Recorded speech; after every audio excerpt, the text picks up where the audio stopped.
Hello students, இப்போ நம்ம இதில் பார்க்க போகிறது 6ஆம் வகுப்பு கணிதம் முதல் பருவம் 5வது பாடம் பார்த்திங்கன்னா புள்ளியியல் பயிற்சி 5.3ல் 3வது 4வது கொஷினுக்கு ஆன்சர் பார்க்கலாம். 3வது கொஷின் பாருங்கள், என்ன கேட்டுக்கிறேன்.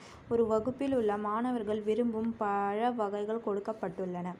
பழங்கள் மாணவர்களின் எண்ணிக்கை. இது வச்சு நம்ம வரைபடம் வரையணும். அப்போ பாருங்கள், வாழைப்பழம் 8, திராட்சை 10, ஆப்பிள் 8, மாம்பழம் 7, கொய்யா 12, பப்பாளி 3, இவை எதுவும் இல்லைன்னு 2ன்னு சொல்லியிருக்காங்க. அப்போது நம்ம இது 2 அதிகமாக போடலாம். அப்போது இதுக்கு கிராஃப் பாருங்கள் எப்படி வரும்னு. வரைபடம் ஃபஸ்ட்டு வந்து 0லேருந்து 2 ஏற்றுன்னு போவோம்.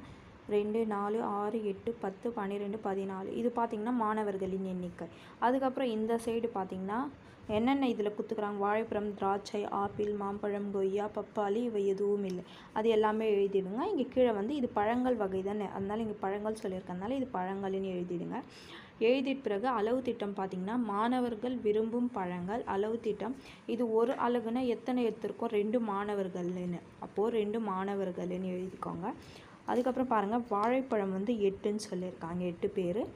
அப்போது வாழைப்பழம் கரெக்டாக இந்த 8ஆண்டை நீங்கள் வந்து நிறுத்திடணும். அப்போது இந்த மாதிரி ஒரு கட்டம் போட்டுருங்க வாழைப்பழத்துக்கு. அதுக்கப்புறம் திராட்சை பார்த்திங்கன்னா 10ன்னு சொல்லியிருக்காங்க. அப்போது 10 எங்கே இருக்குது, இங்கே இருக்குதுங்களா.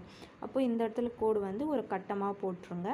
அதுக்கப்புறம் ஆப்பிள் பாருங்கள், ஆப்பிள் வந்து 8ன்னு சொல்லியிருக்காங்க. அதே மாதிரி 8ஆண்டு வந்து இது ஒரு கட்டமாக போட்டுருங்க ஆப்பிள் இடத்துல. அதுக்கப்புறம் மாம்பழம் பார்த்திங்கன்னா 7ன்னு சொல்லியிருக்காங்க.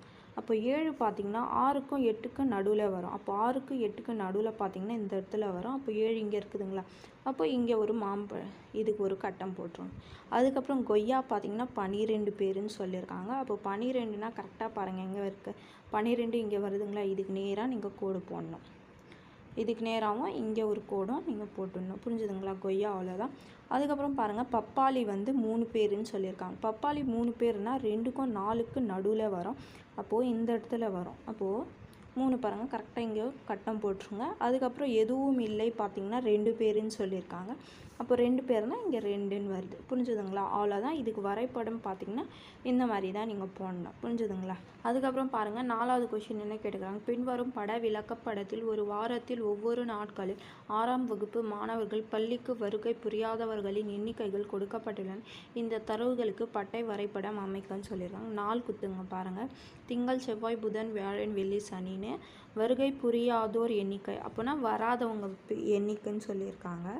அப்போது இந்த முழுசாக படம் குத்துனாங்கன்னா அது 4 பேரை குறிக்கும்னு சொல்கிறாங்க.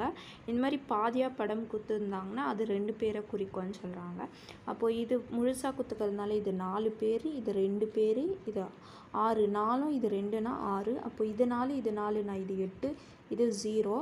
இதில் பாருங்கள் 4, 4, 8, 8, 4, 12, 12, 2, 14. அப்போ இது 14 பேரை குறிக்கும். புரிஞ்சுதுங்களா. அப்போ இது வச்சு இப்போ நம்ம வரைபடம் வரையலாம். ஃபஸ்ட்டு இந்த மாதிரி கோடு நேராக போட்டுக்கோங்க. இந்த சைடு வந்து 0, 2, 4, 6, 8, 10, 12, 14, 16 வரையும் போட்டுக்கோங்க. இது பார்த்திங்கன்னா பள்ளிக்கு வருகை புரியாதோர் எண்ணிக்கைனா வராதவங்க பேர்.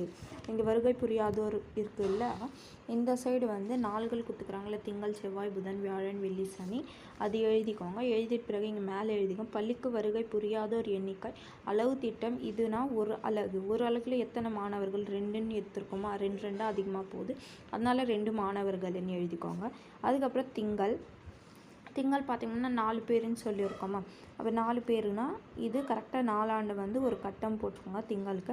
அதுக்கப்புறம் செவ்வாய் பார்த்திங்கன்னா 2 பேர்.